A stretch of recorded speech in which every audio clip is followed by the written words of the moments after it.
Now, as a mechanic or a farmer or anybody that deals with equipment, it is very good to have a well-stocked electrical assortment.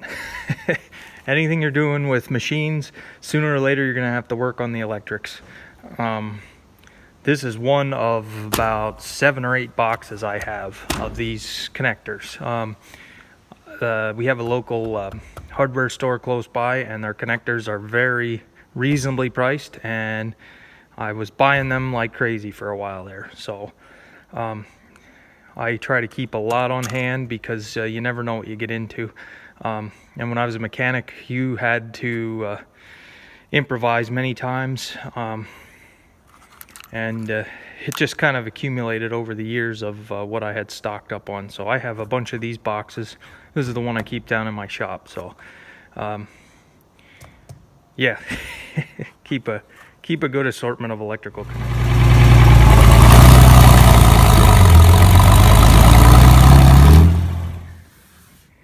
All right, guys, so we're getting into a electrical project here with the 986. I got my LED lights mounted on the back of this tractor. Just going through some of the electrics here. I do like wiring. I just don't like wiring when it's mixed with old wiring, and you got to try to adapt new wiring with old wiring. I like when you just start fresh and start running wires, basically making a brand new wiring system for what you're adding. But this is going to be a little bit of both. First of all, the rotary switch, which is typical on most international tractors, doesn't do anything. It just, you can turn it every which way with your light tester and nothing happens. I didn't look behind the dash to see how it's wired or if there's even a plug in the back of it. But instead of diagnosing every single function of that switch and hoping that there's no breaks in the wires or any issues underneath or up front or anywhere, just going to totally bypass that switch for now. Yeah, it's not a complete restoration. It's not how International intended, but the previous owner had started some wiring on this before me. And there's 2 switches under here in the dash, underneath here, and it's not a bad spot for them. You don't hit them with your knee, they're not in the way. So I'm just gonna go with what they have started here. This switch here does your 2 front headlights. It's just a simple on-off switch. There's power to one side, you flip the switch, then the power goes front to the lights. So that one works, that one's good. Now I have the second switch here, and I have no idea what it does. I'm thinking maybe it does the rear light. They added, I don't know if you can see right there, they added another rear light. I'm thinking that's maybe what it's for. Now this switch doesn't do anything. There is power going in. However, when you turn it on, there's no power going out. So it tells me I have a bad switch. So I picked up a switch yesterday, and we're going to put this in and try it. Now these switches only have 2 tangs on it. One is power, one is your accessory. Now this switch has 3 tangs, and one is power, one is accessory, and one is ground. And the reason I think it's grounded is because it has a light. It lights up when the switch is on, and I think it has to be grounded to light it up. So I'm going to replace this switch with this switch and get my light tester out and figure out where this electric is going. And the worst case, it could just light up the back light. And then if it does that, I'm hoping that's what it does. And I apologize that it's dark. I'm always working in the dark. I'm hoping that it lights up that light that they added. I hope that's what the extra switch is for. And if that's the case, I will have power back here to get to these LEDs that I have just put on. Because right now, under here, there is no power at all. And if you look up in there at that rat's nest, and that's a prime example of why I don't like dealing with the old electrical systems. This tractor is 37 years old, and the wiring harness could be anything. So I'm gonna replace this switch and see where the power goes and try to get some power back for those LEDs. So let's get into it. Okay, I cleaned out this panel. Got got all the dirt and junk out of it. New switch is installed. I didn't run a ground yet for the switch to light up. We'll get to that. So let's just flip the switch. I got one battery hooked up here and see what we got. So flip the switch, and what do we got? Oh, got two. Maybe these lights will work. No, I can hook the LEDs with it. So now I know we have power to the back of this tractor. Wonderful. That saves me running new wires. Now, I did unplug, and I apologize, it's dark in here. I still don't have any lights, and it's about 50 degrees outside, and the wind is gusting to like 30, 40 miles an hour. So I have this unplugged, and I might be able to get this one to work yet. So let's see what we got here. Well, I guess I didn't need to buy any LEDs. For a $6 switch, I've got all rear lights now. That was the only thing that wasn't working, was that switch. There is power back here, and it appears to be working. I think I'm still gonna hook up those LEDs, and we'll get two more lights back here, because if you know anything about these lights, first of all, they suck a lot of electricity from the battery. So now, actually, the only thing that doesn't work on the tractor, and I'll shut that off here quick. I'll get back in the light and flip this switch. We got the two front headlights working. So the only thing that doesn't work are these side lights on the side of the cab, and the issue with them is there's no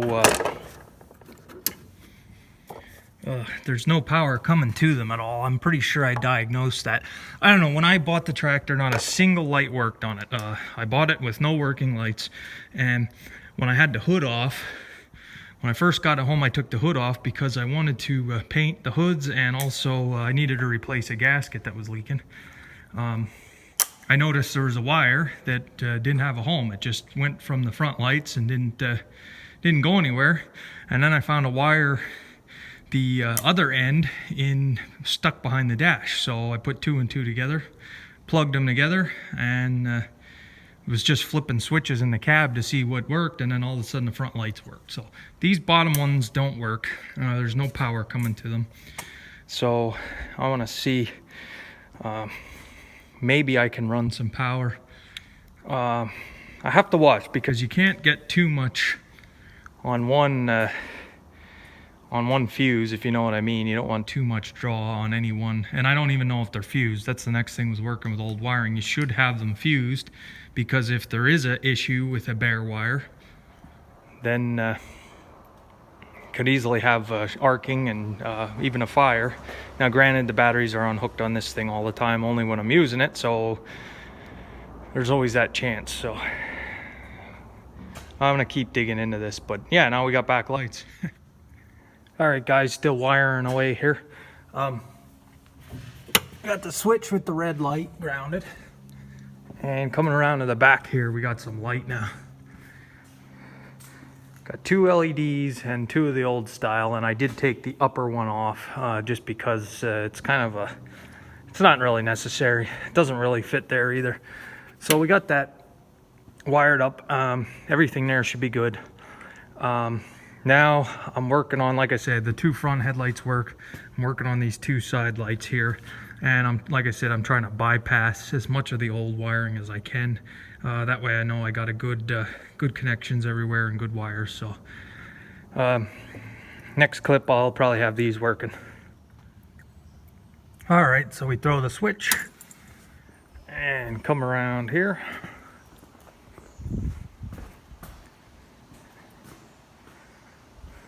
And we've got the front of a 86 Series International with all factory functioning lights. I guess in summary, like I was just trying to say, it's a lot easier to just bypass a lot of the old stuff if it's not working. Now with these side lights, I was able to reuse the ground wires that were in the wire harness. They seem to work pretty good.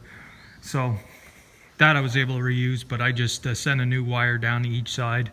And like I say, we got the rear lights working now.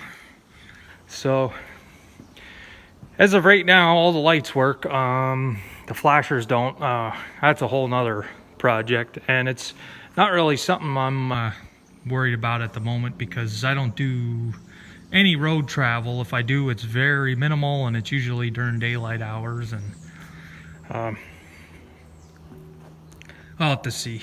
One thing, the one cap, I guess you can't, it's dark in here. Hold on a second, I'll get my light here.